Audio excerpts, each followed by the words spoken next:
166쪽에 국가 배상 책임이라는 게 나오는데요. 이것도 요번만 하고 이제 앞으로 안 할 생각이에요. 나중에 문제집 할 때 하고 이제는 안 할 건데요. 예전엔 종종 나왔는데 요즘에는 이렇게 쉬운 내용은 잘 안 나와요. 여기에 갑이라는 분이 있는데요. 이 갑이 등기소에 등기를 신청합니다. 등기소에 등기관이 있겠죠. 등기소에 있는 등기관에게 등기를 신청합니다. 등기를 신청했더니 이 등기관이 갑의 등기 신청에 대해서 부실한 등기를 하더라는 겁니다. 부실한 등기가 이루어졌다면 갑에게는 손해가 발생할 수밖에 없을 겁니다. 그렇겠죠? 이 부실한 등기에 의해서 갑은 손해가 발생할 수밖에 없을 겁니다. 그러면 이 손해는 누가 책임져야 되겠습니까? 이 등기관을 고용하고 있는 국가가 책임을 져야 됩니다. 그렇죠? 국가 소속의 공무원이니까 이 국가가 책임을 져야 돼요. 따라서 갑은 국가에게 배상 청구할 수 있을 겁니다. 여기까지 되셨습니까? 네. 그런데 이 부실한 등기가 이루어질 때 이 갑이 일부러 부실한 등기를 하는 경우도 있을 겁니다. 예를 들어서 사촌이 등기를 해달라고 찾아왔는데 일부러 공을 하나 빼먹었습니다. 면적을. 배 아프니까. 그래서 일부러 부실한 등기하는 경우도 있을 겁니다. 그렇죠? 또는 큰 실수로 부실한 등기를 하는 경우도 있을 거예요. 그래서 이걸 고의, 과실이라는 게 있는데 이 고의는 무슨 뜻입니까? 일부러라는 뜻이고요. 과실은 실수로라는 뜻입니다. 고의는 일부러, 과실은 실수로라는 뜻인데 이 실수도 두 가지가 있어요. 큰 실수, 작은 실수가 있겠죠. 그래서 큰 실수, 무거운 실수를 중과실이라고 부르고요. 가벼운 실수, 작은 실수를 경과실이라고 불러요.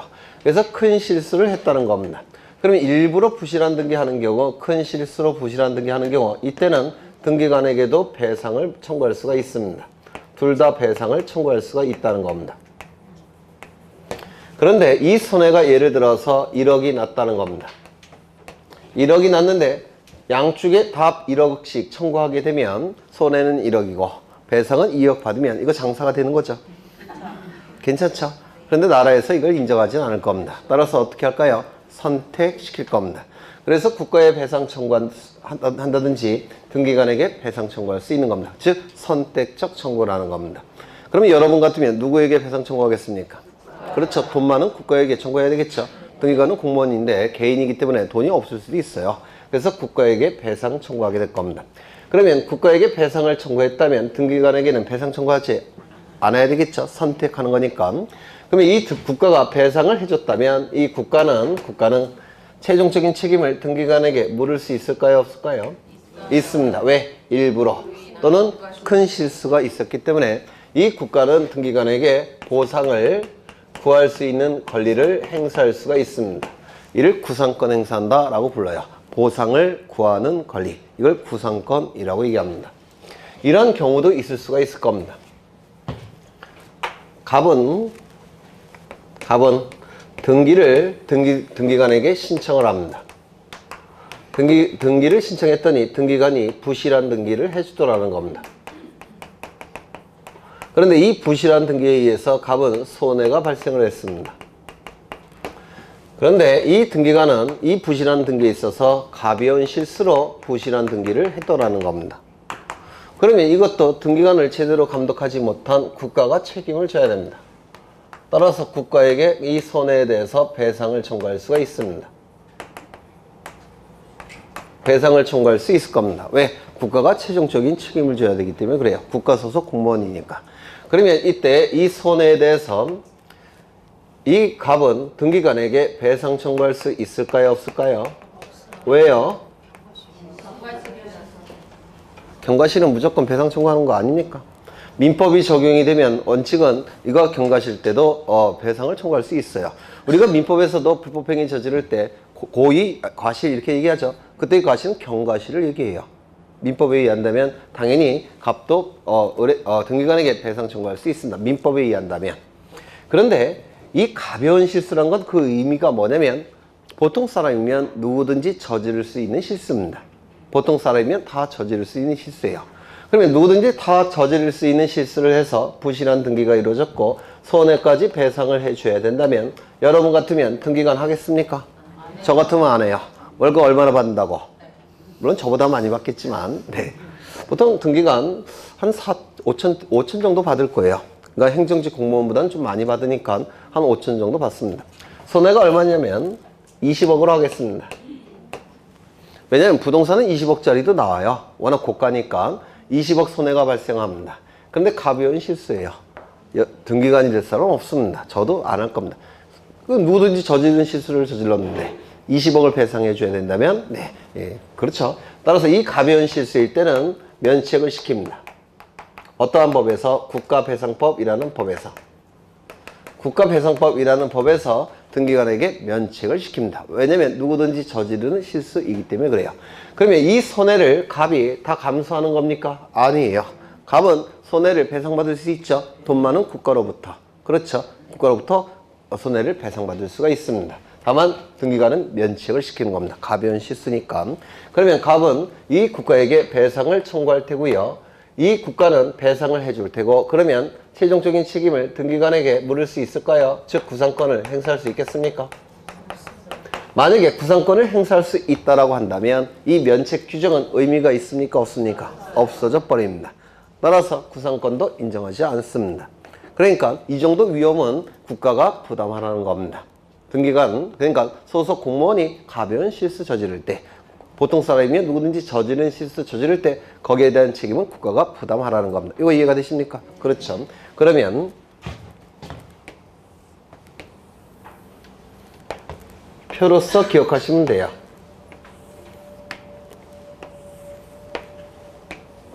첫 번째, 등기관에게 고의 중과실이 있는 경우 또는 등기관에게 가벼운 실수만 있는 경우 보통 사람이면 누구든지 저지를 수 있는 실수가 있는 경우 경과실이라고 얘기합니다. 첫 번째, 국가에게 배상 청구할 수 있느냐? 국가에 배상 청구가 가능한가? 이때 청구할 수 있습니까? 네. 있습니다. 이거는요 청구할 수 없어요? 있습니다. 최종적인 책임은 국가가 지는 겁니다. 그렇죠. 두 번째, 등기관에게 배상 청구할 수 있느냐? 등기관에게 배상 청구할 수 있느냐? 등기관에게 고의 중과실이 있다면 등기관은 보호받을 필요가 없습니다. 그렇죠. 저질러서는 안 되는 실수예요. 중과실도 그리고 일부러는 보호받을 가치가 없죠. 일부러 했으니까. 따라서 등기관에게 배상 청구할 수 있습니다. 등기관은 보통 사람이면 흔히 저지르는 가벼운 실수만 저질렀다는 겁니다. 이때는 면책을 시킨다고 그랬죠. 이때도 책임을 진다면 등기관 할 사람은 없습니다. 이게 한두 푼짜리도 아닌데. 그렇죠. 그 다음에 선택적으로 청구할 수 있느냐?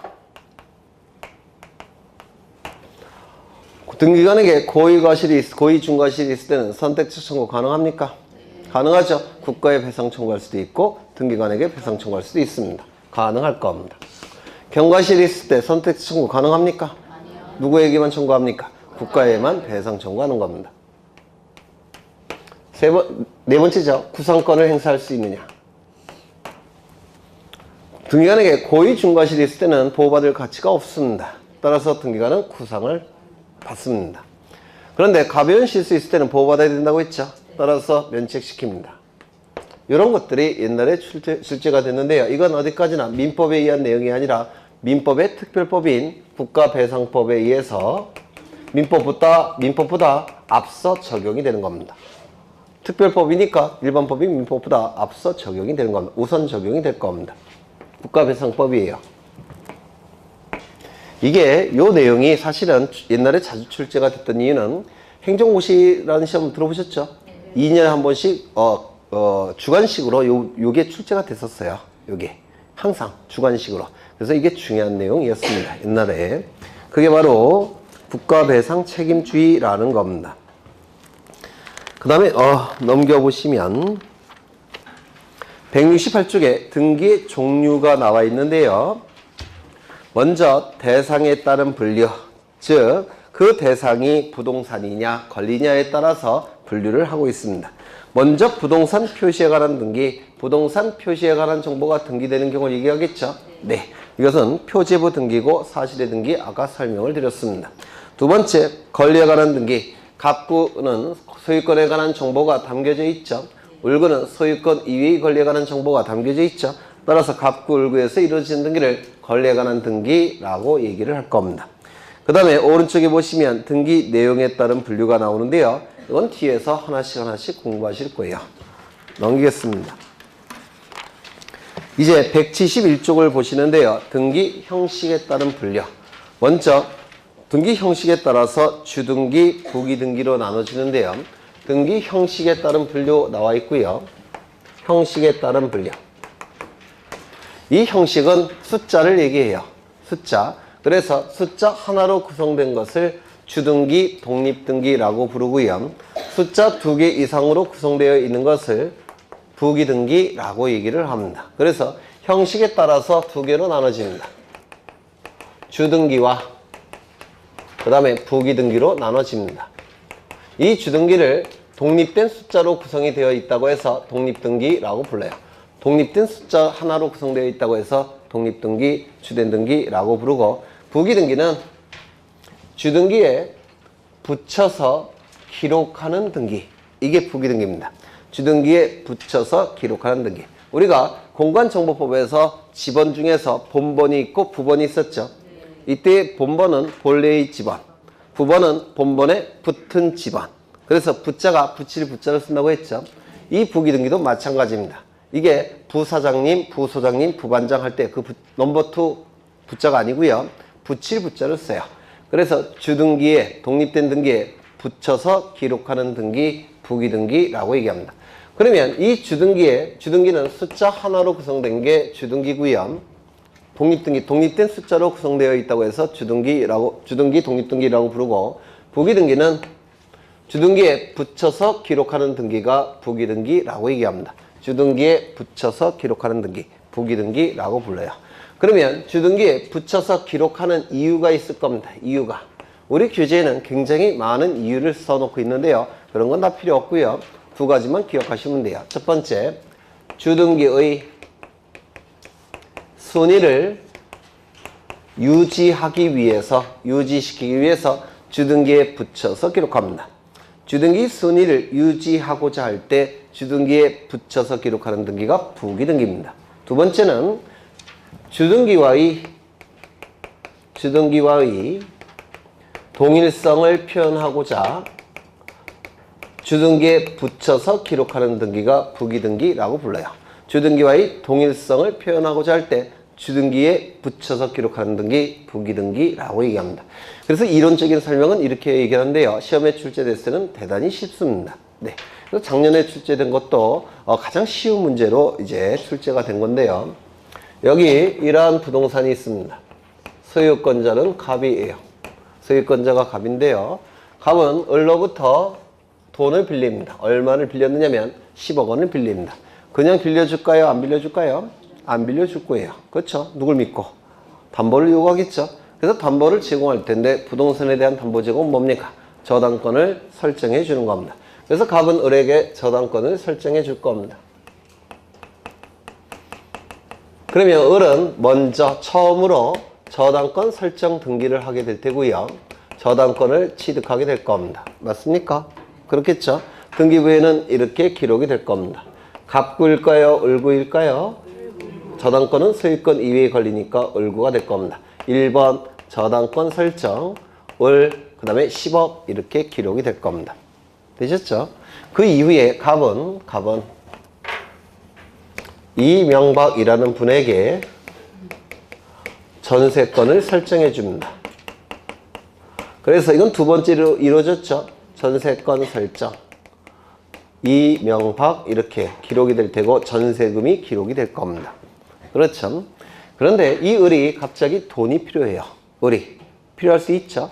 그런데 빌려준 돈의 변제기는 아직도 1년이나 남았습니다. 그렇다면 어떻게 할 수밖에 없습니까? 네? 요 10억 원의 채권을 다른 자에게 팔면 돼요. 형에게. 이를 채권 양도라고 얘기합니다. 채권을 돈 받고 판다는 뜻이에요. 채권 양도. 그러면 피담보 채권이 병에게 넘어가니까 병은 10억 원의 채권 취득하겠죠. 채권이 양도가 됐으니까. 피담보 채권이 다른 자에게 양도가 됐을 때, 넘어갔을 때 담보 물건도 같이 따라가죠. 이를 뭐라고 얘기합니까? 수반성. 수반성. 그래서 피담보 채권에 수반되는 성질, 그래서 수반성이라고 부르죠. 담보 물건의 통일성 다 알고 계십니까? 뭐가 있습니까? 네, 안 물어볼게요. 네. 여간 이거는 수반성입니다. 수반성. 그러면 이 저당권도 같이 따라가야 되니까 요 병이 저당권이 이전되는 등기를 해야 될 겁니다. 아까 권리 자체가 고스란히 넘어갈 때 설정입니까? 이전입니까?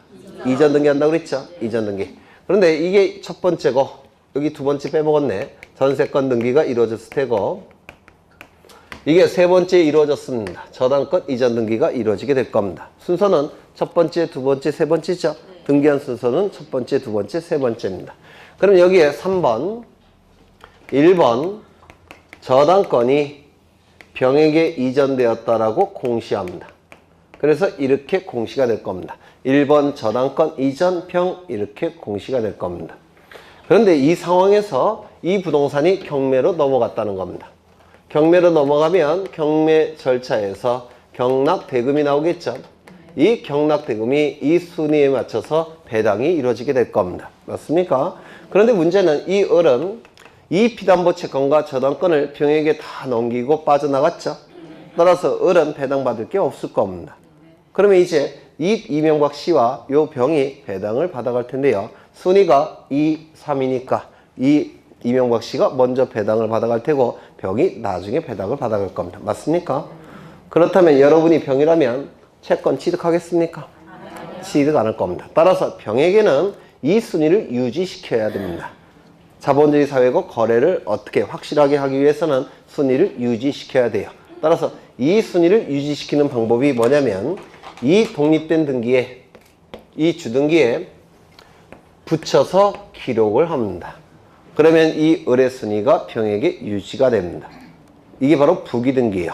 주등기에 붙여서 기록하는 등기. 왜요? 순위를 유지하고자 할 때. 그렇죠. 그래서 여기에 3번으로 기록하면 안 되고요. 1의 1 이렇게 기록합니다. 즉 부기등기를 하게 됩니다.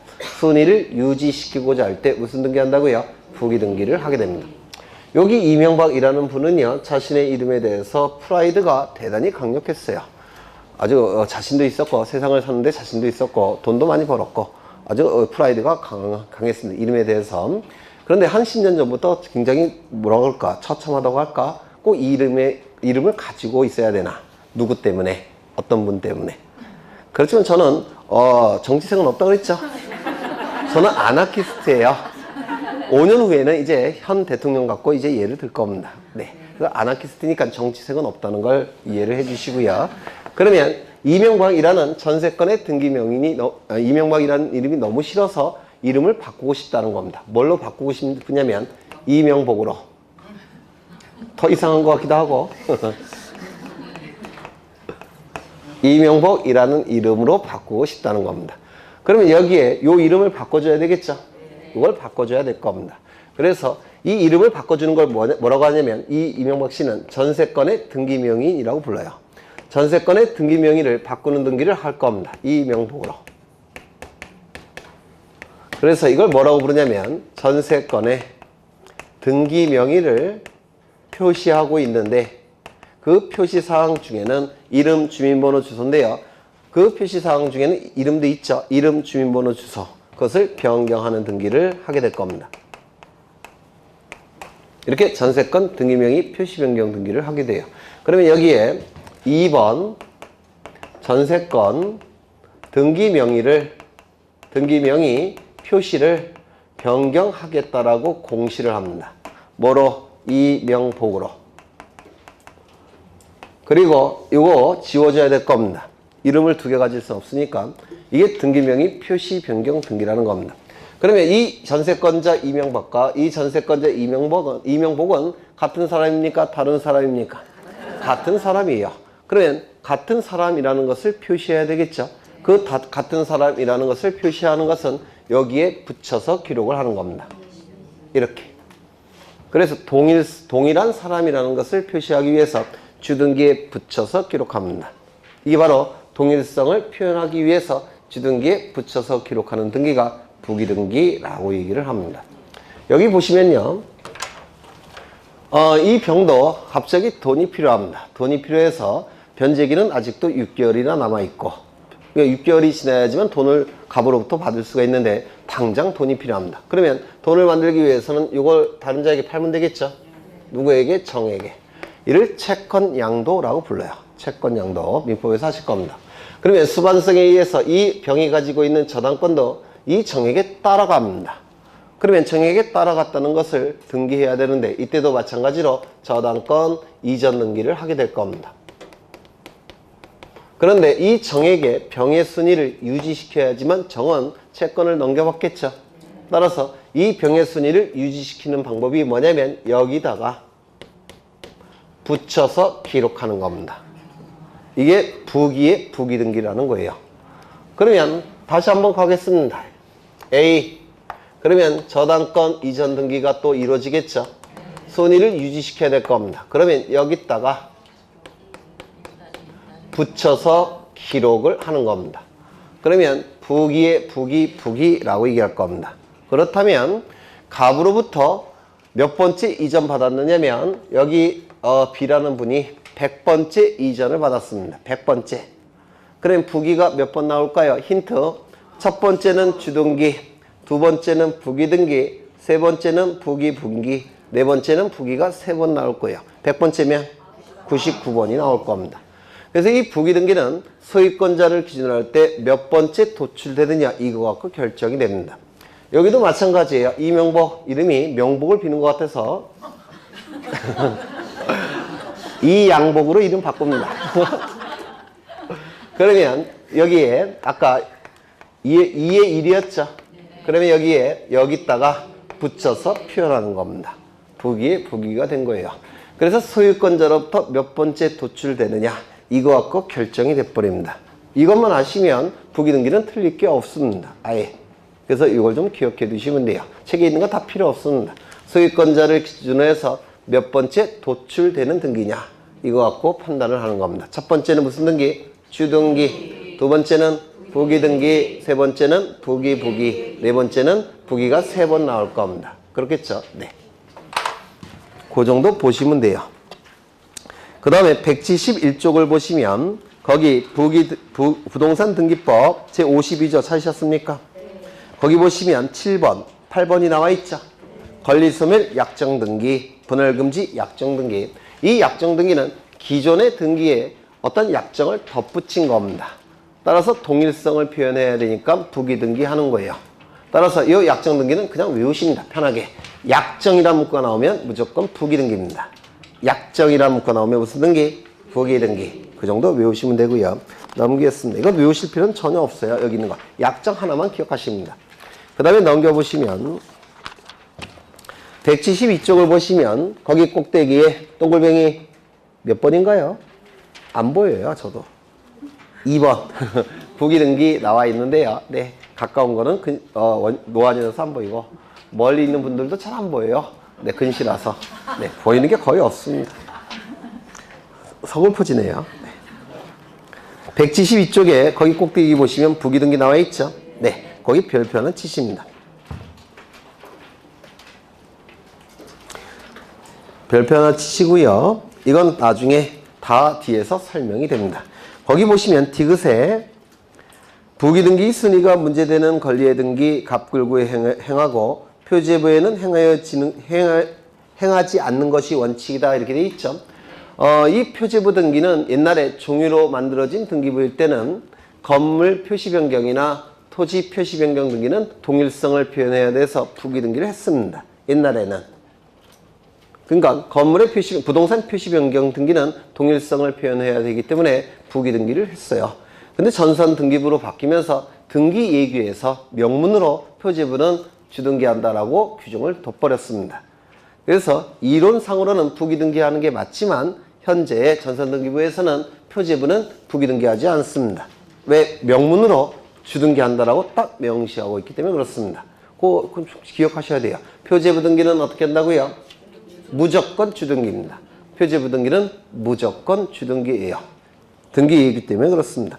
그 정도 보시면 돼요. 그래서 부기등기는 틀릴 게 없습니다.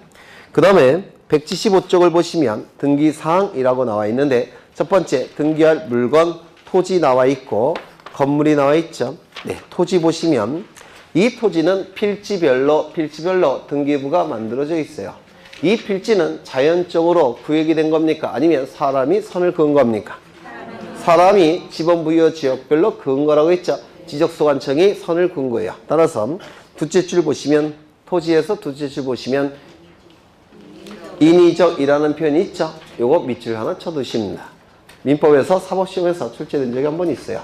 필지는 사람이 인위적으로 구역을 한 겁니다. 그 다음에 넘겨보시면 하천의 등기 능력이 나와 있는데 거기 하천은 공공용으로 이렇게 글이 쓰여져 있죠. 몇 줄이 있나요? 6째 줄이 있죠. 네, 이거는 좀 지워주셔야 될 것 같아요. 좀 잘못된 내용 같은데 등기의규에서는 뭐라고 등기의규가 뭐냐면 대법원에서 만든 등기의규에서 뭐라고 되어 있냐면 하천에 대한 구규제가 폐지되었다라고 나와 있습니다. 대법원에서는 하천의 구규제를 폐지한다고 봤어요. 그래서 이 내용은 약간의 오류가 있는 것 같으니까 그냥 지워주십니다. 대법원 얘기해보면 하천의 구규제는 이제 폐지되었다라고 명시되어 있기 때문에 네, 이제 하천은 구규가 아닙니다. 네.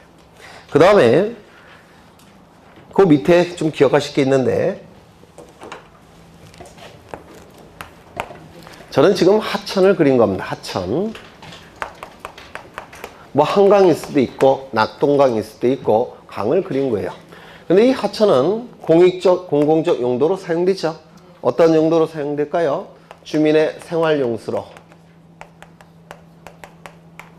두 번째, 그 다음에 농업용수로 또는 공업용수로 사용이 될 겁니다. 맞습니까? 이러한 공익적, 공공적 용도로 사용이 돼요. 그런데 하천에 대한 구규제는 폐지되었다고 했죠. 따라서 구규제가 무조건 국가 소유로 본다는 게 구규제예요. 하천은 무조건 국가 소유로 보는 게 구규제인데요. 구규제는 폐지가 됐기 때문에 이제 무조건 국가 소유는 아닙니다. 맞습니까? 그러면 무조건 국가 소유가 아니니까 등기는 이제 가능해진 겁니다.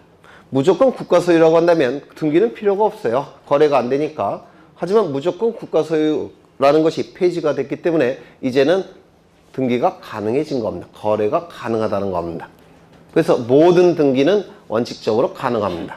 모든 등기가 가능해요. 소유권 등기 가능합니다. 저당권 등기 가능합니다. 가압류 등기 가능합니다. 가처분 등기, 압류 등기 다 가능합니다. 그런데 여전히 금지되는 등기가 있습니다. 그 등기가 뭐냐면 이 A가 이 하천에 대해서 지상권을 가지고 있다든지 또는 지역권을 가지고 있다든지 전세권을 가지고 있다든지 또는 임차권을 가지고 있다라고 한다면 이 등기를 해서 이러한 권리를 가지고 있다라고 한다면 일반 사람들이 이러한 용도로 사용할 수 있겠습니까? 없겠습니까? 없어져 버립니다. 즉, 요 A의 독점적 사용이 가능하게 됩니다. 이거 뭡니까? 용익물권. 이거는 용익채권. 그래서 원칙적으로 모든 등기가 다 가능하지만 예외적으로 이러한 용익적 권리에 관한 등기는 허용되지 않습니다. 왜? 독점적 사용을 금지해야 되기 때문에 그렇습니다. 이거 이해가 되십니까? 그렇죠. 그러면 어디를 보시냐면 177쪽에 맨 꼭대기에서 넷째 줄 보시면 등기를 할 수 없는 경우라는 표현이 있습니까? 등기를 할 수 없는 경우 원칙적으로 모든 등기는 다 가능합니다. 압류 등기, 가처분 등기도 가능하다니까요. 다만 금지되는 등기가 4가지가 있습니다. 용익적 권리에 관한 등기는 금지돼요. 지상권, 지역권, 전세권, 임차권 등기. 요거는 금지를 시킵니다. 요거 하나 기억하시면 돼요. 요거 하나. 그 다음에 건물이 나와 있는데요. 건물. 우리 민법 98조를 보시면 물건은 크게 둘로 나눠진다라고 했습니다. 하나는 움직이는 산출물인 동산, 움직이지 않는 산출물인 부동산으로 나눠질 겁니다. 동산은 공시 방법이 점유가 되겠죠. 부동산도 둘로 나눠집니다. 토지와 토지 위의 정착물로 나눕니다. 이렇게 나눌 거예요. 물론 이 토지는 등기부가 존재하니까 등기가 가능할 겁니다. 그렇죠? 그런데 이 토지 위의 정착물을 좀 분석을 해보면 토지가 이렇게 있을 때 토지 위에 정착된 물건은 그 수가 무제한입니다. 그 수가 무제한이에요. 너무 많습니다. 건물도 있을 테고 나무도 있을 테고 뭐 육교도 설치되어 있을 테고 전봇대도 있을 테고 굉장히 많은 시설들이 설치되어 있을 수가 있을 겁니다. 철로 뭐 이런 것도 있을 테고. 그런데 여기서 고가의 재산은 가장 고가의 재산은 이거 하나입니다. 그래서 등기부는 이거 하나만 인정이 돼요. 건물. 그래서 이 토지 위의 정착물도 둘로 나누는데 건물과 건물 이외의 정착물로 나눕니다. 이렇게 둘로 나눠지게 돼요. 그런데 건물은 등기부에 있습니까?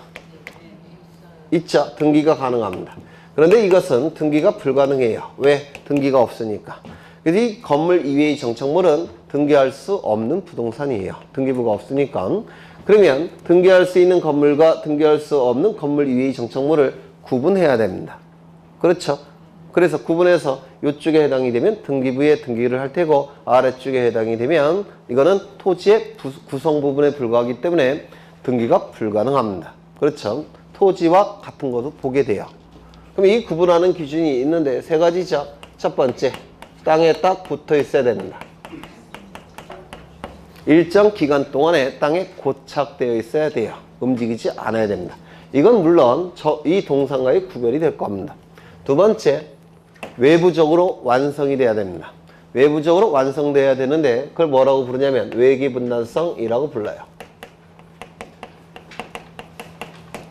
이 외는 바깥 외자를 쓰고요. 기는 공기할 때 그 기자를 써요. 그래서 바깥의 공기와 안의 공기가 분단된 성질이 있어야 된다는 뜻이에요. 외기분단성. 즉 외부적으로 완성돼야 된다는 뜻입니다. 지붕이 있어야 되고 사방에 벽이 있어야 됩니다. 그 다음에 세 번째, 용도성을 갖춰야 됩니다.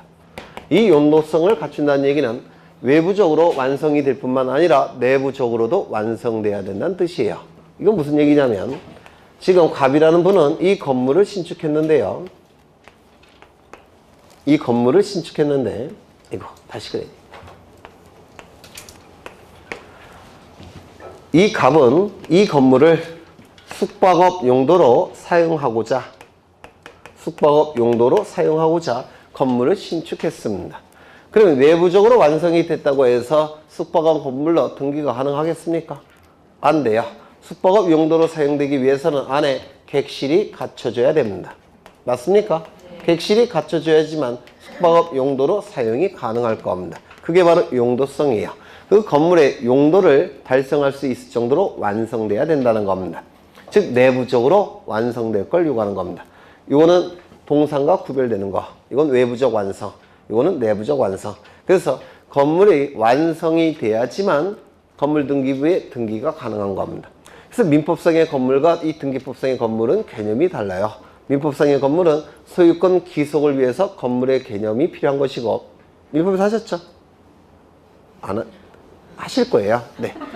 민법에서의 건물은 소유권 기속, 누구에게 소유권이 기속되느냐를 결정하기 위해서 건물의 개념이 필요하기 때문에 그때는 주벽만 있고 지붕만 있으면 돼요. 그거하고 결정을 하지만 우리 등기법에서는 완성될 걸 요구하는 겁니다. 완성될 거. 무슨 말인지 아시겠습니까?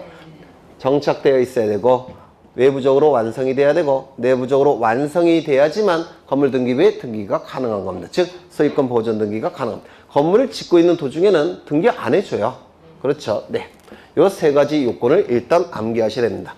나중에 이것이 암기가 되시면 그 안에 있는 것들을 하나씩 설명을 드릴 겁니다. 이것은 정착성을 구비하지 못했기 때문에 등기할 수 없는 것이고, 이것은 외기분단성을 구비하지 못했기 때문에 등기할 수 없는 것이고, 이것은 뭐가 있을까요? 네, 용도성을 구비하지 못했기 때문에 등기할 수 없는 것이라는 걸 하나씩 설명을 드릴 겁니다. 지금 설명을 하면 또 짜증내실 것 같으니까.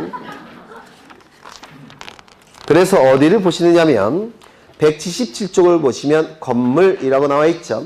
거기 둘째 줄 보시면, 아니 3번을 보시면 건축물의 등기 능력 유무에 대한 판단 이렇게 나와 있죠. 거기 둘째 줄 보시면 토지에 견고하게 정착되어 있는지, 이게 바로 정착성이에요. 정착성. 그 다음에 그 옆에 보시면 지붕과 주벽 또는 그에 유사한 설비를 갖췄는지 이게 외기 분단성입니다. 외기 분단성. 여기 주벽이라고 표현되어 있지만 주벽만 갖고서는 안 되고요. 사방에 벽이 있어야 됩니다. 그 다음에 그 옆에 보시면 일정한 용도로 계속 사용할 수 있는 것인지 이게 바로 용도성입니다. 그래서 쉽게 얘기해서 건물이 완성돼야 됩니다. 한 페이지 넘겨보시면 178쪽에 둘째 줄에 양어장이라는 게 있습니다. 양어장. 이거는 양어장 같은 경우는 물고기를 키우는 장소 이런 뜻이죠.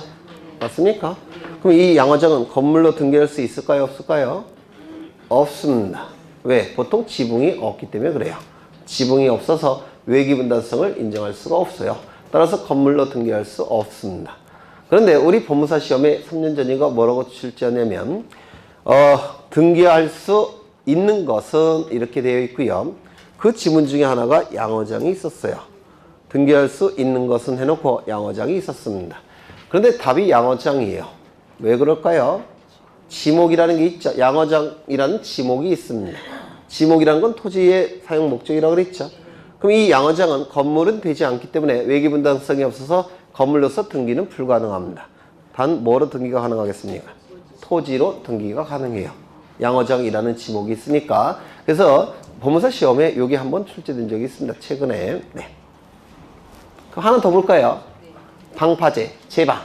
제방은 건물로서 등기할 수 있겠습니까? 없습니다. 건물이 아니죠. 그렇죠?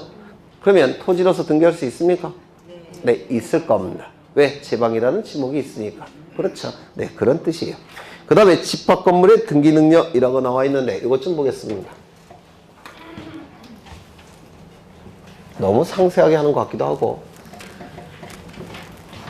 아직은 1월 달인데 그죠? 네.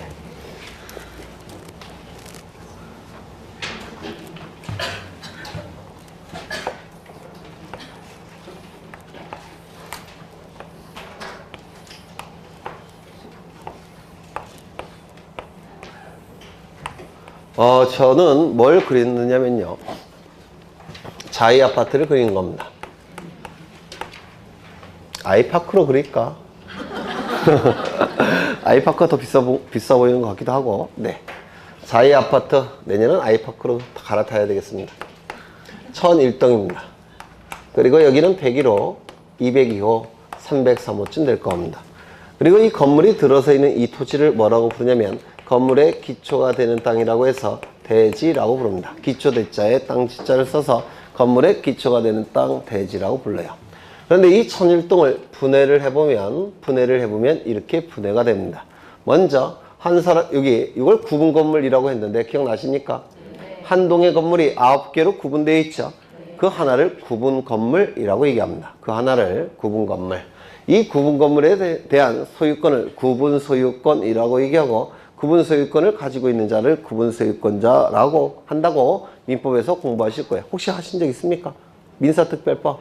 네, 아직은 안 하실 거예요. 아마 3월쯤 돼야 하실 겁니다. 민법에서. 그래서 구분 건물에 대한 소유권을 구분 소유권이라고 얘기하고 이 구분 소유권자는 대지 사용권을 가지고 있어야 됩니다. 대지 사용권을. 이때 이 구분 건물도 분해가 된다고 했죠. 전유 부분, 공용 부분. 기억나십니까? 그래서 이 건물을 분해를 해보면 전유 부분이 있고 그 다음에 공용 부분이 있습니다. 분해를 해보면 이 전유 부분은 한 사람의 구분 소유권자가 전적으로 소유하는 부분이 전유 부분이에요. 그래서 현관문 열고 안에 들어갔을 때 그 안이 전유 부분이라고 얘기합니다. 공용 부분이 빠진 부분이 바로 공용 부분, 아니 전유 부분이에요. 그래서 이 구분 건물에서 공용 부분이 빠진 부분을 전유 부분이라고 얘기하고요. 전유 부분에 공용 부분까지 포함이 되면 구분 건물 이렇게 얘기를 합니다. 그래서 개념이 좀 달라요. 현관문 열고 안에 들어가면 뭐라고요? 전유 부분. 현관문 열기 전에 복도까지 포함이 되면 구분 건물 이렇게 얘기를 하는 겁니다. 그래서 이 전유 부분과 공용 부분으로 나눠지고 이 전유 부분은 소유권자가 따로 있습니까? 네. 구분 소유권자 따로 있겠죠? 네. 그러면 구분 소유자를 기록해야 될 표제부가 있을까요? 없을까요? 있습니다. 따라서 이 전유 부분은 표제부가 존재합니다. 303호는 표제부가 존재합니다. 그 다음에 이 갑은 303호 소유자 갑은 돈이 필요할 때 은행에 저당 잡히고 돈 빌릴 수 있겠습니까? 네. 있겠죠. 그러면 소유권 이외의 권리가 설정이 가능하죠. 네. 그러면 소유권 이외의 권리를 기록해야 될 갑구가 아니요. 잘못 얘기했네. 네, 처음부터 잘못 얘기했네요. 빨리 삼겹살 먹고 싶은 것 같아요. 다시요. 여기 303호는 면적이 따로 있습니까? 네. 면적 기록은 어디에 합니까? 표제부에 하죠.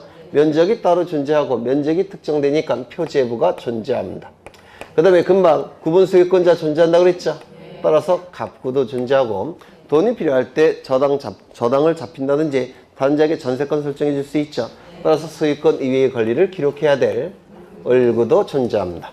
그래서 이 전유 부분은 표제부 갑굴구가 전부 존재합니다. 표제부 갑굴구가 전부 존재해요. 그 다음에 이 공용 부분은 둘로 나눠지는데요. 민법에서도 하실 겁니다. 첫 번째는 구조 자체가 공동으로 사용하게끔 만들어진 부분이 있습니다. 구조 자체가 101호 소유자부터 303호 소유자가 공동으로 사용하게끔 만들어진 부분이 있는데 뭐가 있느냐면 복도, 계단, 엘리베이터 이런 것들이 바로 구조 자체가 공동으로 사용하게끔 만들어진 부분이에요. 구조상 공용 부분이라고 부릅니다. 그러면 이 구조상 공용 부분, 복도, 계단, 엘리베이터 같은 경우는 면적을 딱 303호 소유자만 사용할 수 있는 그 부분이 따로 존재합니까? 따라서 면적을 특정할 필요가 있습니까? 없습니다. 면적을 특정할 수가 없으니까 표제부가 있을 수 있을까요? 없을까요? 없습니다. 표제부가 존재하지 않습니다. 또한 별도의 소유자가 따로 있습니까? 따라서 소유권자를 기록해야 될 갑구 필요 없습니다. 저당 잡을 수 있겠습니까? 없습니다. 따라서 을구도 존재하지 않습니다. 그래서 이 구조상 공용 부분은 표제부, 갑구, 을구가 전혀 존재하지 않습니다. 그러면 등기 가능하겠습니까? 표제부 등기 불가능, 갑구, 을구 등기 불가능합니다. 아예 등기 자체가 불가능합니다. 이거 이해가 되십니까? 네. 두 번째 뭐가 있느냐면 만들어지기는 전유 부분으로 만들어졌습니다.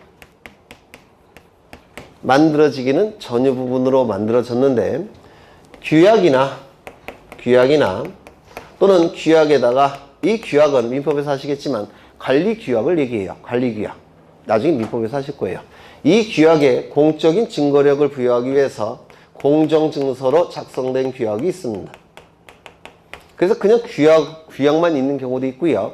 이 규약에다가 공적인 증거력을 부여하기 위해서 공증을 받은 규약이 있습니다. 이렇게 두 가지 종류가 있는데요. 규약이나 공정증서로 작성된 규약을 통해서 공동으로 사용하자고 정한 부분도 있습니다. 이를 규약상 공용 부분이라고 부릅니다. 규약상 공용 부분. 만들어지기는 전유 부분으로 만들어졌지만 규약이나 공정증서를 통해서 101호 소유자부터 303호 소유자가 공동으로 사용하자고 정한 부분, 이를 규약상 공용 부분이라고 부릅니다.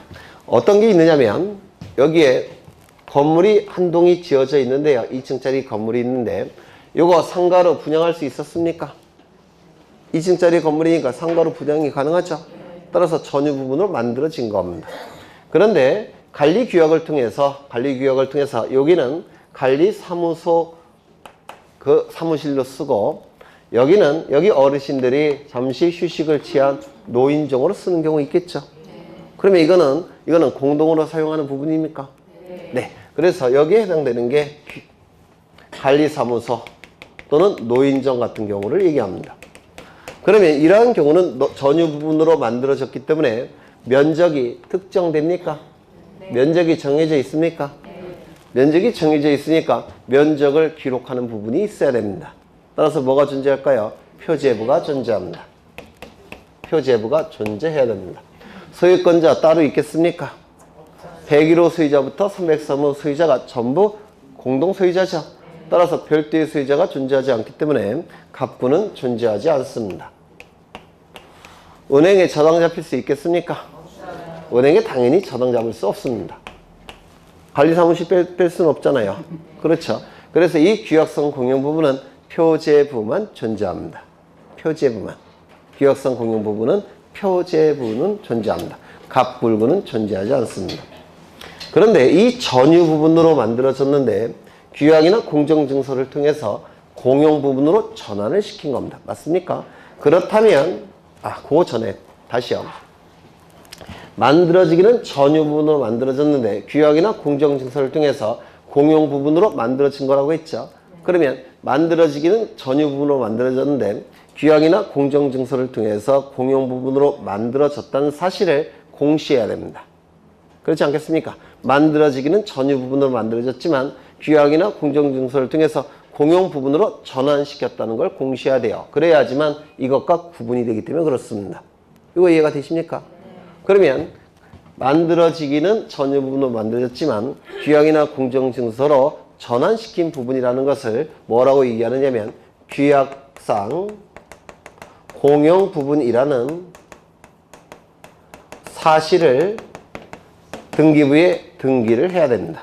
규약상 공용 부분이라는 사실을 등기부를 통해서 공시를 해야 된다. 그래야지만 구조상 공용 부분과 구별이 되기 때문에 그렇습니다. 이거 이해가 되십니까? 그럼 이 규약상 공용 부분이라는 사실 등기 또는 규약상 공용 부분이라는 취지의 등기, 규약상 공용 부분이라는 뜻의 등기 다 똑같은 뜻인데요. 왜 이런 여러 개의 용어가 사용되느냐면 등기법이 계속 개정이 되면서 어떤 때는 이 용어를 썼다가 어떤 때는 이 용어를 썼다가 참 줏대도 없죠. 국회의원들이. 어떨 때는 이 용어를 쓰기 때문에 이건 같은 뜻이에요. 이 등기를 해야 되는데 어디에 등기를 할 수밖에 없습니까? 규약상 공용 부분이라는 사실 등기는 등기부 어디에 해야 될까요? 네. 을구요. 을구 없다니까요. 갑구도 없죠. 뭐만 있습니까? 표제부만 존재합니다. 따라서 표제부에 등기하는데요. 이 내용은 민법에서 출제 영순입니다. 민사특별법에서. 규약상 공용 부분이라는 취지 등기는 표제부에 하는 겁니다. 왜? 표제부만 있으니까. 이거 이해가 되십니까? 네. 하나 더 좀 어려운 거 할게요. 이왕 한 김에. 이걸 폐지하면 어떻게 될까요? 폐지하면 어떻게 되겠습니까? 공용 부분에서 원상 복구돼야 되지 않겠습니까? 그렇죠. 규약을 폐지하게 되면 원상 복구가 될 겁니다. 그러면 전유 부분으로 전환이 될 겁니다. 맞습니까? 전유 부분으로 전환이 되니까 이 전유 부분에 대해서 소유권을 취득하는 자가 나타날 겁니다. 그렇겠죠? 소유권을 취득하는 자가 나타날 겁니다. 그런데 등기부는 지금 갑구, 을구는 없지만 표제부는 존재하죠. 이제 갑구, 을구만 만들면 될 겁니다. 맞습니까? 그러면 갑구를 만드는 등기가 혹시 뭔지 아십니까? 보전등기. 그래서 이 갑은 보전등기를 신청해서 등기부를 만드는 겁니다. 보전등기를 통해서 갑은 등기부를 만드는 겁니다. 표제부는 있으니까 갑구만 만들면 돼요. 갑구의 첫 번째 갑의 이름이 들어가면 됩니다. 소유권 보전 갑. 여기까지 되셨습니까? 이때 이 규약상 공용 부분이라는 사실이 등기는 표제부에 한다고 그랬죠.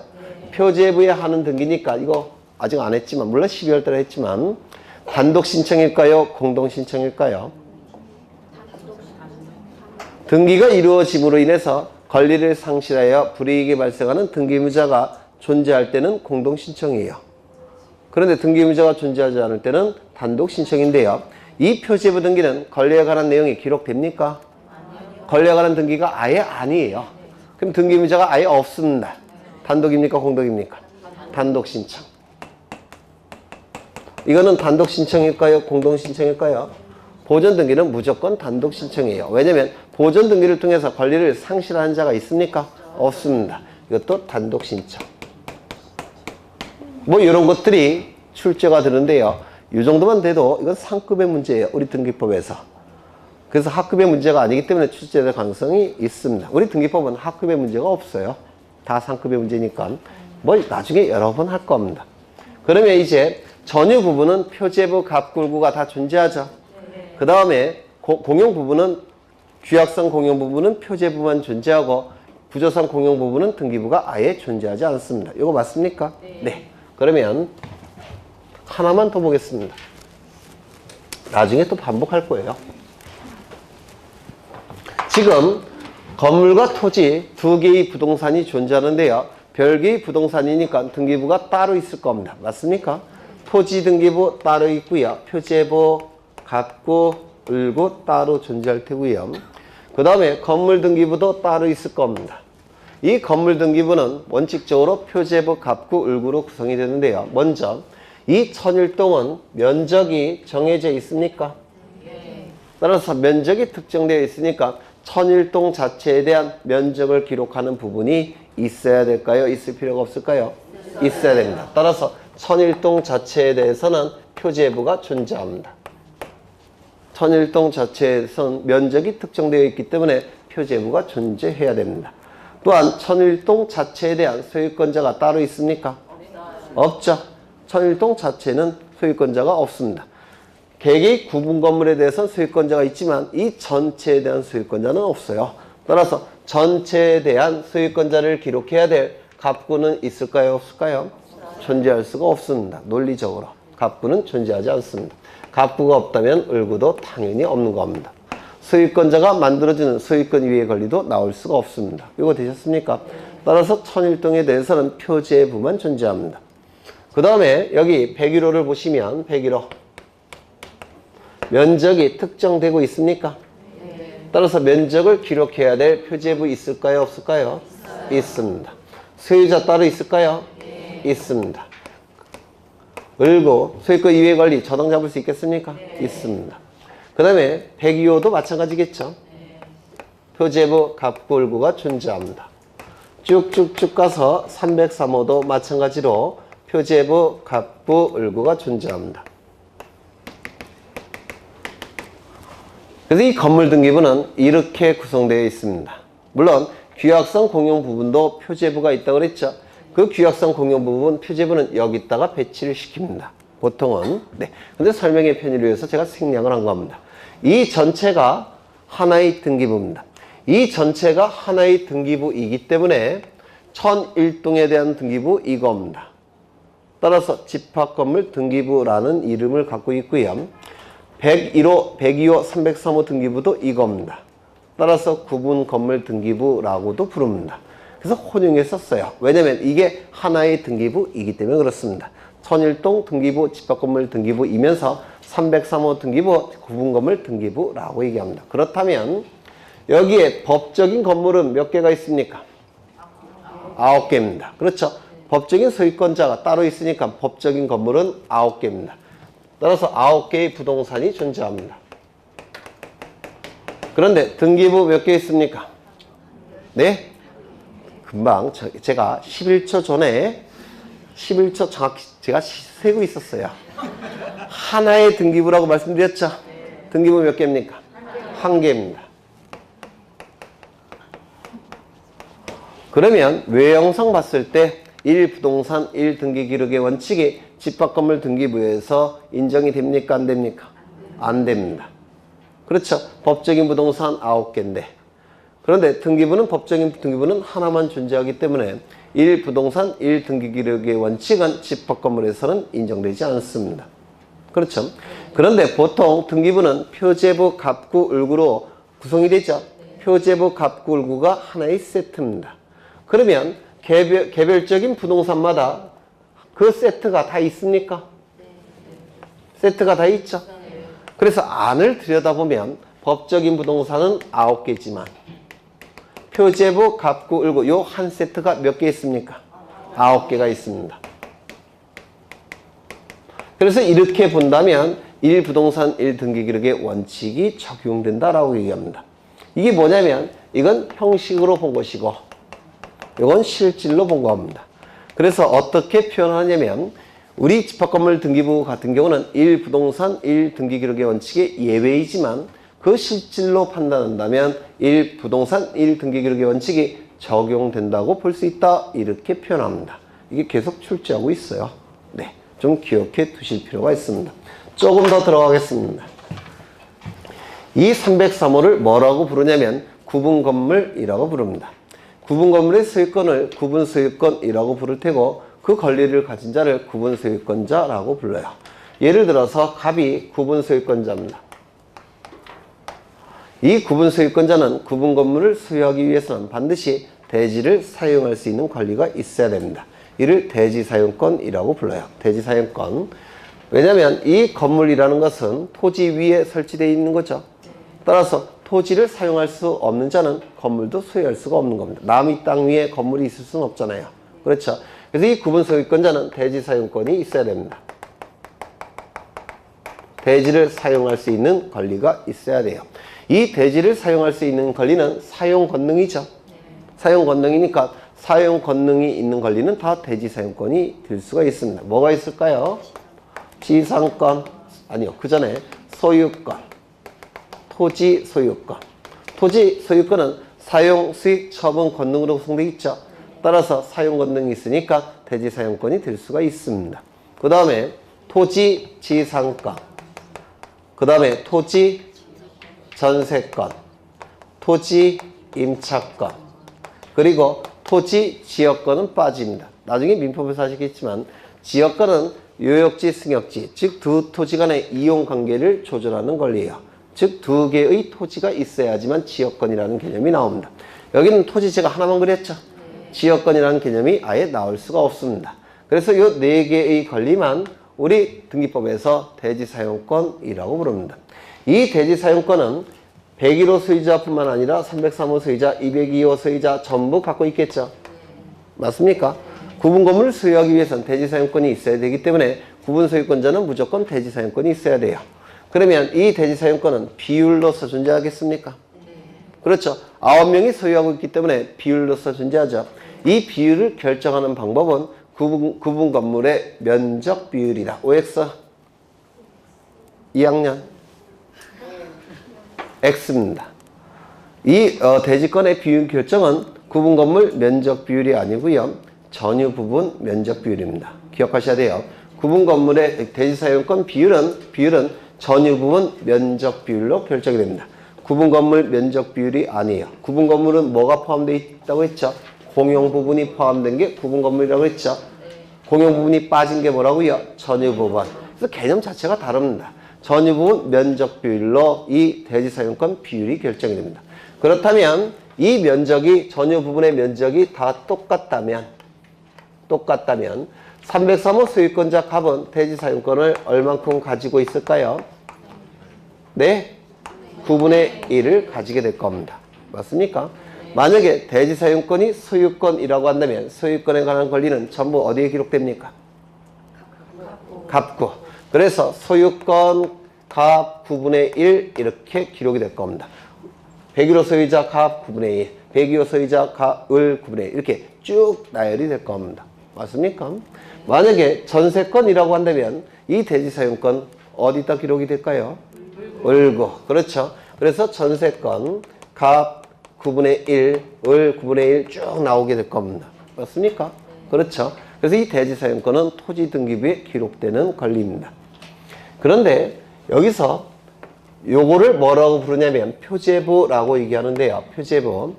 이 표제부와 관련해서 먼저 이 표제부만큼은 무조건 동시에 작성이 돼야 됩니다. 표제부만큼은 무조건 동시에 작성이 돼요. 여기서 분양되는 순서가 다 다를 수가 있죠. 그렇죠. 그래서 여기서 분양받는 자가 처음에 보존등기 신청할 때 표제부만큼은 무조건 동시에 신청을 해야 됩니다. 여기서 하나라도 표제부가 빠져서는 안 돼요. 그래서 최초로 보존등기 신청하는 자는 이 보존등기만큼은 남의 건물이라고 하더라도 신청을 해야 됩니다. 자기 거는 직접 신청할 테고 남의 건물은 대위 신청을 하게 될 겁니다. 여하간 그건 나중에 하시고 동시에 작성이 된다는 거 요거 하나 기억하시고요. 그 다음에 이 표제부는 상단부, 하단부로 구분이 됩니다. 상단부, 하단부로 구분이 돼요. 이 건물 등기부와 토지 등기부는 별개의 부동산이니까 따로 만들어지죠. 그러면 따로 만들어지면 건물 303호는 A에게 이전이 되고 토지에 대한 권리는 B에게 이전이 돼버리면 이게 이상하게 돼버리죠. 이걸 막기 위해서 이 건물 등기부에서는 토지 내용과 건물의 내용을 같이 공시할 그런 장치를 마련해 놨습니다. 그래서 이 위쪽은 건물에 관한 내용을 기록하고요. 아래쪽은 토지에 관한 내용을 기록합니다. 그래서 이 토지와 건물의 이원적인 부동산 형태가 집합건물등기부에서는 이론적으로 이게 합쳐집니다. 그래서 이게 출제가 자주 돼요. 이 집합건물등기부는 건물뿐만 아니라 토지에 관한 내용도 같이 공시가 돼버립니다. 이게 그러면 여기다가 기록하는 등기를 뭐라고 부르냐면 대지권 등기라고 부릅니다. 대지권 등기. 상세한 내용은 나중에 다시 할 거예요. 여기 아래쪽에 하는 등기가 뭐라고요? 대지권 등기라고 얘기합니다. 대지권 등기가 이루어지면 대지사용권이라는 이름은 이제 버립니다. 그리고 대지권이라는 이름으로 바뀝니다. 대지권이라는 이름으로 바뀌고 건물에 대한 권리와 토지에 대한 권리가 이제 건물 등기부로 같이 공시가 이루어집니다. 그러면 건물이 A에게 넘어가면 토지에 대한 권리도 A에게 넘어가고 이게 갈라질 염려가 사라집니다. 그래서 여기서 좀 기억해 두셔야 될 게 표제부는 동시에 작성이 돼야 되고 이 표제부는 상단부, 하단부로 구분이 되고 위쪽은 건물에 관한 내용이 아래쪽에는 토지에 관한 내용이 기록이 되고 아래쪽에 기록이 되면 건물과 토지가 같이 공시가 되고 같이 공시가 된다는 것을 표현하기 위해서 이제 대지사용권이라는 이름은 버립니다. 그리고 대지권이라는 이름으로 바뀌게 됩니다. 여기에 기록되면 무슨 등기? 대지권 등기. 이름도 대지권. 여기에 등기되기 전에는 어디에 등기되어 있습니까? 여기 등기되어 있죠. 이때는 대지사용권. 이거 이해가 되십니까? 네, 그 정도 보시고요.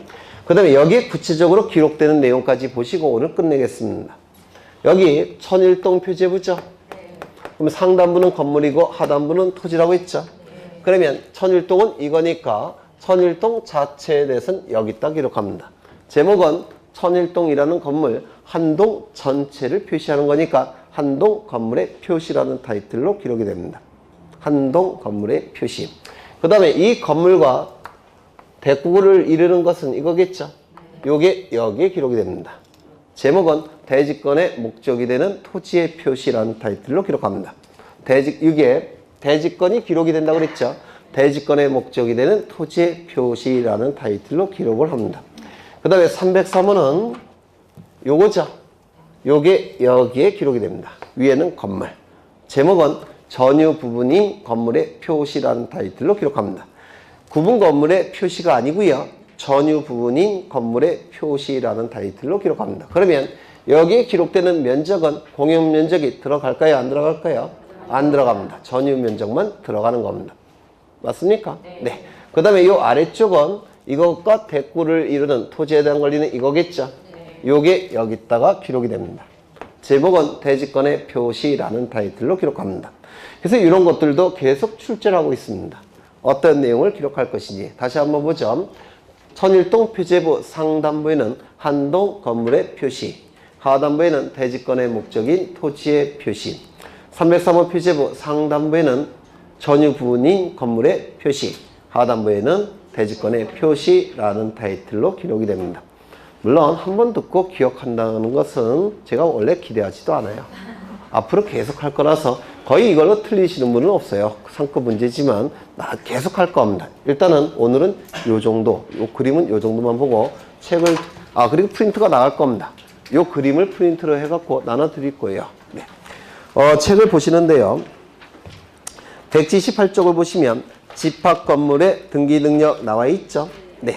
그것 별표 하나 쳐두십니다.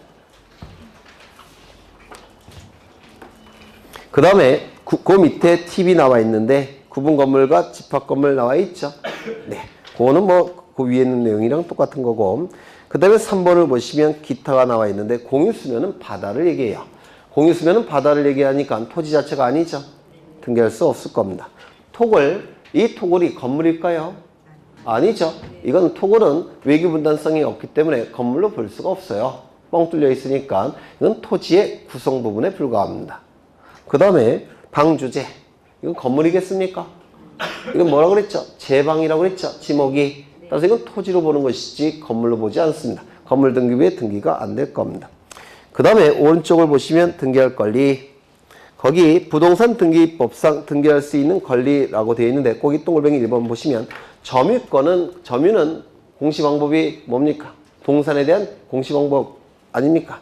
그렇죠? 점유권은 등기방법이 없습니다. 그 다음에 유치권은 아까 법정담보물건이라고 불러요. 민법에서 법정담보물건이라는 뜻은 법이 정한 요건을 갖췄을 때 담보물건으로서 효력을 인정하겠다는 건데 이 법이 정한 요건 안에는 등기가 없습니다.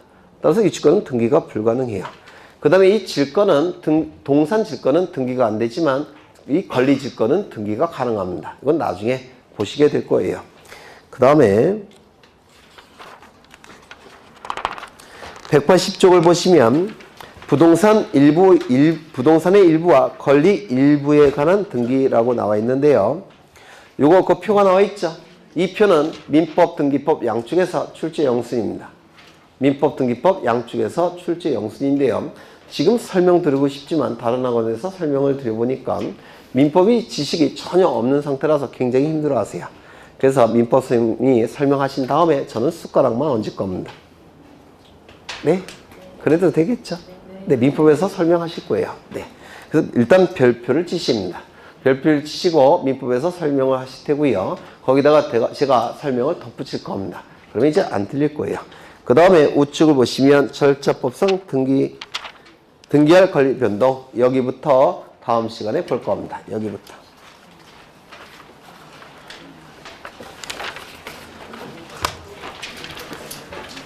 일주일이 끝났죠? 이제 집에 가서 뭐 하시나요? 열공이요?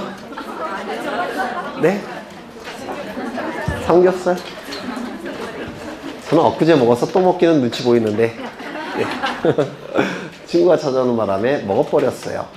그래서 또 먹으면 와이프한테 욕 얻어먹을 것 같은데 그래서 눈치 잘 보고 몰래 먹어야 되겠습니다. 고생하셨고 다음 주에 뵙겠습니다. 수고하셨습니다.